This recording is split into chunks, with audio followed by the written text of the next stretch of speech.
आप देख रहे हैं हर खबर और मैं हूं आपके साथ जागृति। चलिए बुलेटिन की शुरुआत करते हैं इस वक्त की बड़ी खबर से। इस वक्त की बड़ी खबर जींद से, जहां चोरों के हौसले बुलंद नजर आए, वहीं बस अड्डे से सीसीटीवी कैमरे चोरी कर दिए। 2 दिन पहले ही लगाए गए थे कैमरे, वहीं पुलिस चोरों की तलाश में जुट गई है। तो ये बड़ी खबर हम आपको बता रहे हैं जींद से, जहां चोरों के हौसले बुलंद नजर आए। आपको बता दें कि बस अड्डे से चोरों ने सीसीटीवी कैमरे चोरी कर दिए हैं, जो कि 2 दिन पहले ही लगाए गए थे। तो 2 दिन पहले ही लगाए गए थे बस अड्डों में सीसीटीवी कैमरे, वहीं पुलिस अब चोरों की तलाश में जुट गई है। तो ये बड़ी खबर हम आपको बता रहे हैं जींद से, जहां चोरों के हौसले बुलंद नजर आए। चोरों ने बस अड्डे से सीसीटीवी कैमरे चोरी कर दिए। वहीं 2 दिन पहले ही बस अड्डे पर लगाए गए थे सीसीटीवी कैमरे, वहीं पुलिस चोरों की तलाश में जुट गई है। तो जींद से बड़ी खबर हम आपको बता रहे हैं, जहां चोरों के हौसले बुलंद नजर आए। आपको बता दें कि बस अड्डे में सीसीटीवी कैमरे लगाए गए थे। 2 दिन पहले ही ये सीसीटीवी कैमरे लगाए गए थे, जो कि चोरों ने चोरी कर लिए। वहीं पुलिस इस मामले की छानबीन में जुट गई है, साथ ही पुलिस चोरों की तलाश में भी जुट गई है। इस वक्त की बड़ी खबर हम आपको बता रहे हैं जींद से, जहां चोरों ने बस अड्डे पर लगे सीसीटीवी कैमरे चोरी कर दिए। आपको बता दें कि 2 दिन पहले ही ये सीसीटीवी कैमरे लगाए गए थे। वहीं अब पुलिस इस मामले की जांच में जुट गई है और पुलिस ने चोरों की तलाश भी शुरू कर दी है।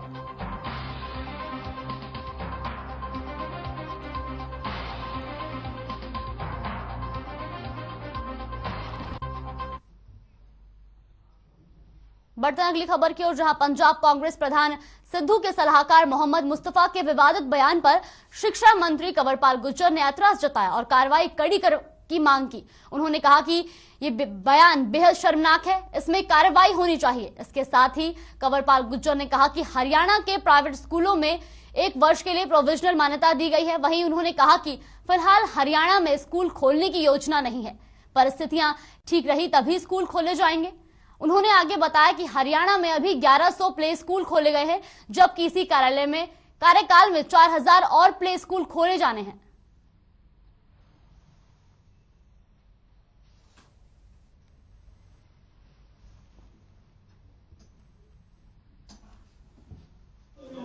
उनका बयान है वो बेहद शर्मनाक है, खतरनाक है, बिल्कुल उसके खिलाफ कार्रवाई होनी चाहिए। और मैं समझता हूं कि इस प्रकार की सोच के लोग हैं, जिस प्रकार से उन्होंने बयानबाजी की है वो बहुत ही निंदनीय बयानबाजी है। और मैं अपील करता हूं पंजाब सरकार से भी कि उसके खिलाफ सख्त नहीं, अभी कोई इस प्रकार का हमने निर्णय लिया स्कूल खोलने का। अगर परिस्थितियां सामान्य होती हैं तो उसके बाद सर, जो 4000 प्ले स्कूल ये कहा था, कब खुलेंगे और भर्ती कब? उसमें 1100 कुछ स्कूल हमने इस साल खोल दिए और 4000 स्कूल खोलने की जो बात हमने कही थी वो पूरा जो हमारा ये कार्यकाल है, इस पूरे कार्यकाल की बात है।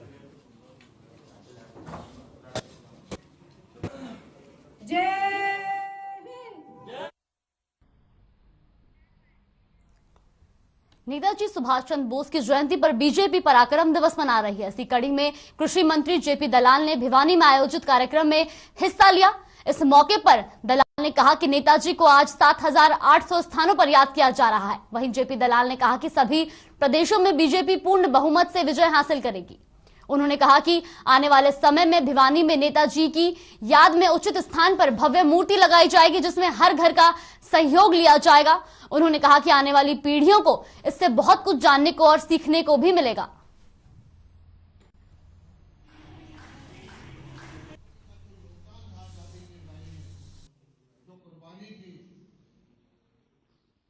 भिवानी के अंदर उपयुक्त स्थान पर उनकी याद में कोई अच्छा संस्थान खड़ा करेंगे, भव्य उनका स्टैचू लगाएंगे, प्रत्येक घर से योगदान लेकर के हम उनकी भव्य प्रतिमा यहाँ स्थापित करेंगे, जिससे कि आने वाली पीढ़ी, हमारे आने वाले बच्चे ये जान सकें कि एक ऐसे महान भारत माता के सपूत थे जिन्होंने दुनिया की उस ताकत से लड़ने का संकल्प लिया था जिसके शासन के अंदर कहते हैं कि सूरज नहीं छिपता था, उससे लड़ने का संकल्प लिया था और अपने बलबूते पर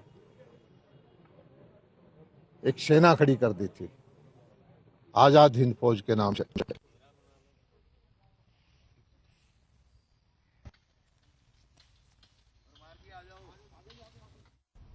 रेवाड़ी में बावल की राजकीय कन्या महाविद्यालय में नेताजी सुभाष चंद्र बोस की 125वीं जयंती के उपलक्ष्य में कार्यक्रम का आयोजन किया गया, जिसमें मुख्य रूप से सहकारिता मंत्री डॉक्टर बनवारी लाल मौजूद रहे। इस दौरान डॉक्टर बनवारी लाल ने नेताजी सुभाष चंद्र बोस की प्रतिमा पर पुष्प अर्पित कर उन्हें नमन किया। उन्होंने कहा कि नेताजी सुभाष चंद्र बोस का आजादी में बहुत बड़ा योगदान है। इसके साथ ही उन्होंने कहा कि आज की युवा पीढ़ी को भी देश की एकता और अखंडता को बनाए रखने के लिए आजादी के इन परिवारों से प्रेरित होकर देश हित में अपना योगदान देना चाहिए।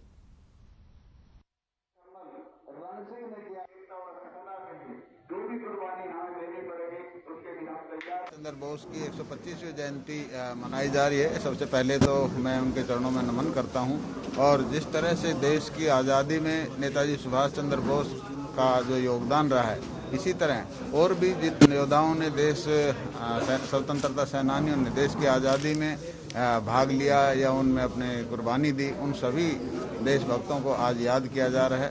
क्योंकि जो आज़ादी है वो हमारे ऐसे आराम से नहीं मिली।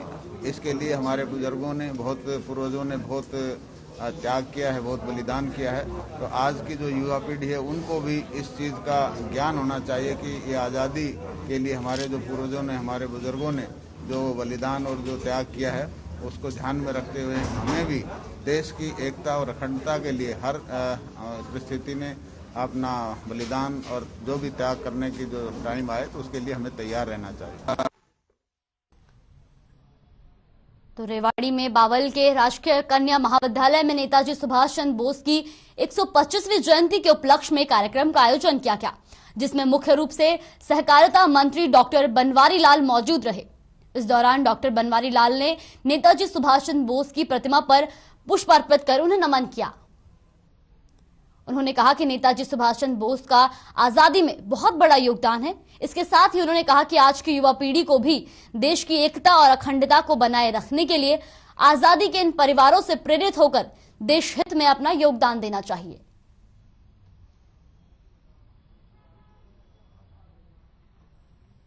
तो रेवाड़ी में बावल के राजकीय कन्या महाविद्यालय में नेताजी सुभाष चंद्र बोस की 125वीं जयंती मनाई गई। वहीं पराक्रम दिवस के रूप में देश भर में नेताजी सुभाष चंद्र बोस की 125वीं जयंती मनाई जा रही है। वहीं बहादुरगढ़ में बीजेपी प्रदेश अध्यक्ष ओम प्रकाश धनखड़ ने नेताजी की प्रतिमा का अनावरण किया। इस दौरान ओपी धनखड़ ने पूर्व की कांग्रेस सरकार पर जमकर निशाना साधा। उन्होंने कहा कि कांग्रेस सरकार में देश के शहीदों को पूरा सम्मान नहीं मिला। अगर कांग्रेस सरकार चाहती तो भारत में भगत सिंह का गांव होता।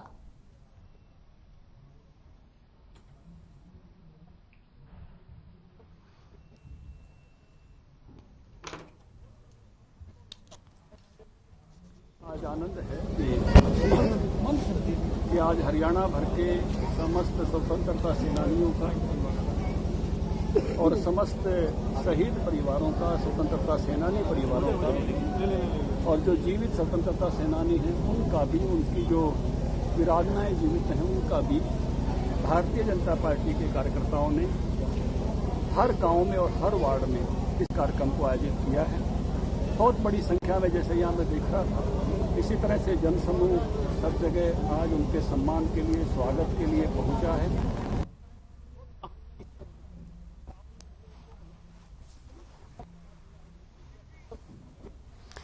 तो पराक्रम दिवस के रूप में देश भर में नेताजी सुभाष चंद्र बोस की 125वीं जयंती मनाई जा रही है। वहीं बहादुरगढ़ में बीजेपी प्रदेश अध्यक्ष ओम प्रकाश धनखड़ ने नेताजी की प्रतिमा का अनावरण किया। इस दौरान ओपी धनखड़ ने पूर्व कांग्रेस पर भी जमकर निशाना साधा।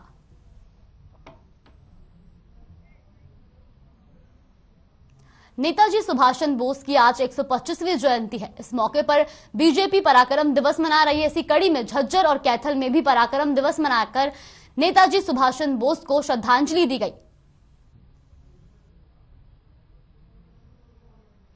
तो ये तस्वीरें आप देख रहे होंगी टीवी स्क्रीन पर, जहां झज्जर और कैथल से तस्वीरें सामने आ रही हैं, जहां नेताजी सुभाष चंद्र बोस की 125वीं जयंती मनाई जा रही है। तो ये तस्वीरें आप हमारी टीवी स्क्रीन पर देख रहे होंगे, जहां झज्जर और कैथल से तस्वीरें सामने आ रही हैं।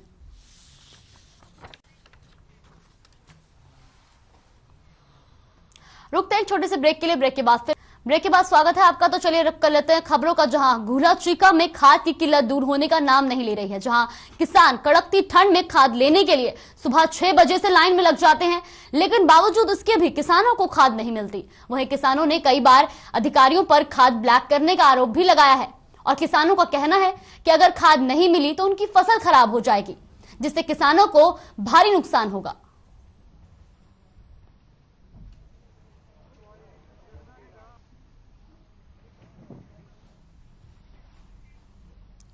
तो ये तस्वीरें आप देख रहे होंगे घोला चीका से है, जहां खाद की किल्लत दूर होने का नाम नहीं ले रही है।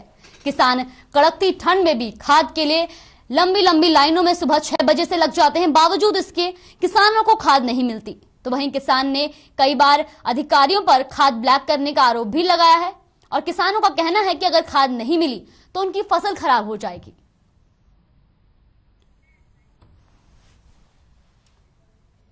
वहीं अगली खबर गुरुग्राम से है, जहां एनएसजी कैंपस में हुई 125 करोड़ की धोखाधड़ी मामले में मानेसर पुलिस ने 5वीं एफआईआर दर्ज की है।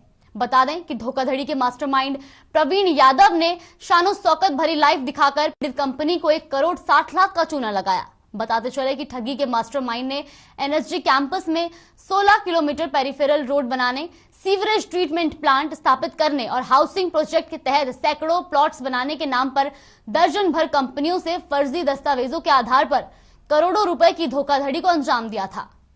बहरहाल एसआईटी के ठगी के इस मास्टरमाइंड के कब्जे से करोड़ों के सोना चांदी के जेवरात, महंगी गाड़ियां और लग्जरी गाड़ियां बरामद कर मामले की तफ्तीश में जुट गई है।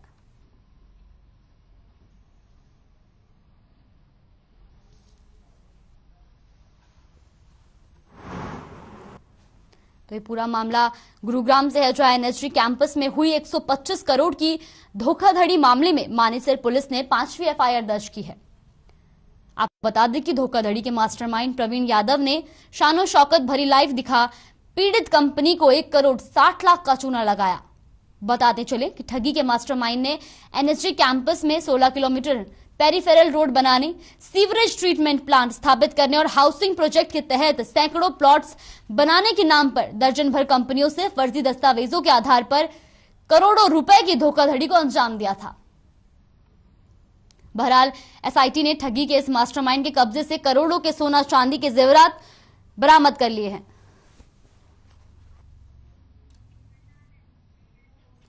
वहीं अगली खबर करनाल से है, जहां स्वास्थ्य विभाग की एक बड़ी कार्रवाई देखने को मिली है। दरअसल नागरिक अस्पताल की देखरेख का जिम्मा पीएमओ के पास होता है, जिसमें 3 मशीनों का रजिस्ट्रेशन खत्म हो गया। वहीं इसमें 2 अल्ट्रासाउंड की मशीनें और 1 सिटी स्कैन की मशीन है। हालांकि स्वास्थ्य विभाग की तरफ से पहले जिला नागरिक अस्पताल को नोटिस भेजा गया था, उस पर कोई ध्यान नहीं दिया गया, जिसके चलते स्वास्थ्य विभाग की टीम मौके पर पहुंची और तीनों मशीनों को सील कर दिया गया।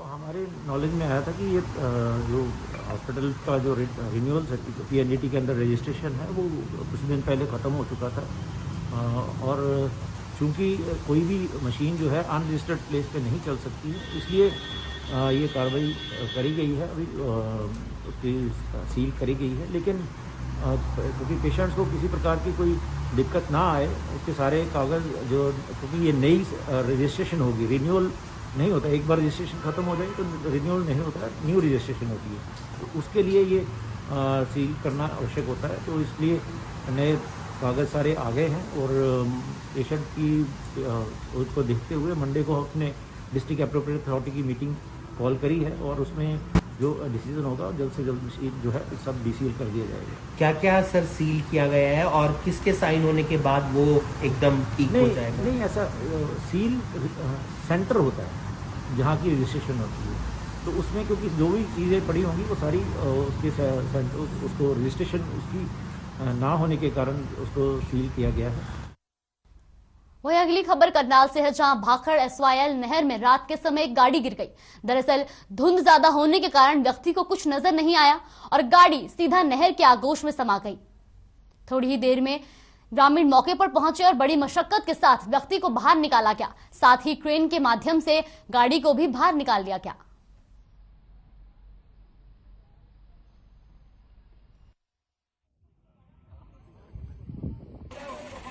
ये शॉप है, इधर से आ रहा था, रास्ता इधर से जाना था। यहाँ पे कोई कुछ है तो है नहीं बैरिकेडिंग की रोड। सिर्फ ये देखो 200 मीटर भी क्या, ये मेरे ख्याल में 100 मीटर का, हाँ 100 मीटर का भी डिस्टेंस नहीं है। गाड़ी में जाना था इधर और रास्ता ये सीधा आ रहा है, कोई इसमें कुछ था नहीं कि आपको इधर जाना है उधर जाना है, तो ये सीधा वो नहर में। तो आपको आगे नहर वगैरह नजर नहीं आ रही? धुंध इतनी ज्यादा थी जिसका कोई हिसाब नहीं है, ना कोई साइन बोर्ड था ना कुछ था, तो गाड़ी सीधी नहर में गई।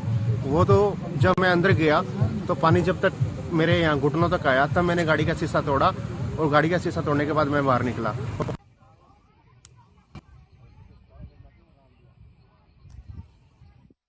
देश में कोरोना के चलते एक दिन में 73,840 केस सामने आए, जबकि 2,59,168 लोग कोरोना से ठीक हुए। वहीं एक दिन में देश में 525 लोगों की मौत हो गई। बता दें कि देश में रिकवरी रेट 93% के पार पहुंच गया है। फिलहाल देश में 21 लाख से ज्यादा केस एक्टिव हैं।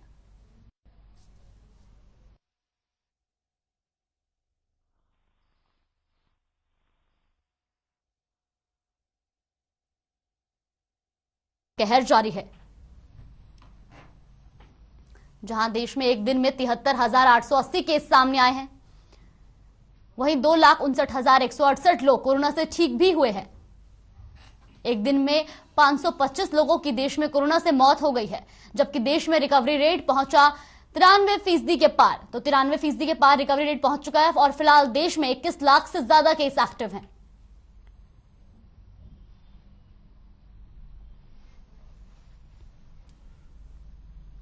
तो हरियाणा में 57,932 कोरोना के केस एक्टिव हैं। बता दें कि सबसे ज्यादा गुरुग्राम में 2,595 केस मिले हैं, जबकि फरीदाबाद में 1,030 मामले सामने आए हैं। तो ये खबर हम आपको बता रहे हैं हरियाणा की, जहां हरियाणा में कोरोना की कहर जारी है। एक दिन में 8,753 मामले सामने आए हैं। वहीं 12,826 लोगों ने कोरोना को मात दी है। तो हरियाणा में कोरोना की मार देखने को मिली है। एक दिन में 8,753 मामले सामने आए हैं। वहीं 12,826 लोगों ने कोरोना को मात दी है। कोरोना से एक दिन में 11 लोगों की जान गई है। तो फिलहाल हरियाणा में 57,932 केस इस वक्त एक्टिव हैं। सबसे ज्यादा मामले गुरुग्राम में 2,595 मामले सामने मिले हैं। वहीं फरीदाबाद में 1,030 नए मामले सामने आए हैं। सोनीपत में कोरोना के 604 केस सामने आए हैं। वहीं पंचकुला में कोरोना के 546 नए मामले मिले हैं। तो प्रदेश में एक दिन में 8,753 नए मामले सामने आए हैं। वहीं 12,826 लोगों ने कोरोना को मात दी है। कोरोना से एक दिन में प्रदेश में 11 लोगों की जान गई है। तो फिलहाल हरियाणा में 57,932 केस इस वक्त एक्टिव हैं। फिलहाल हरियाणा में सबसे ज्यादा गुरुग्राम में 2,595 केस और फरीदाबाद में 1,030 मामले सामने आए हैं। बात करें सोनीपत की, तो सोनीपत में कोरोना के 604 नए केस सामने आए हैं। वहीं पंचकुला में कोरोना के 546 नए मामलों की पुष्टि हुई है। यमुनानगर और भिवानी में 229 केस मिले हैं। करनाल में 340 और पानीपत में 249 केस सामने आए हैं। वहीं अंबाला में 492, हिसार में 398 मामले सामने आए हैं। तो कैथल में 175, फतेहाबाद में 155 केस मिले हैं। जींद में 152, रेवाड़ी में 184 केस सामने आए हैं। तो एक खबर हम आपको बता रहे थे, जहां हरियाणा में कोरोना का कहर जारी है, जिसके चलते प्रदेश में एक दिन में कोरोना के 8,753 मामले सामने आए हैं, जबकि 12,826 लोगों ने कोरोना को मात दी है।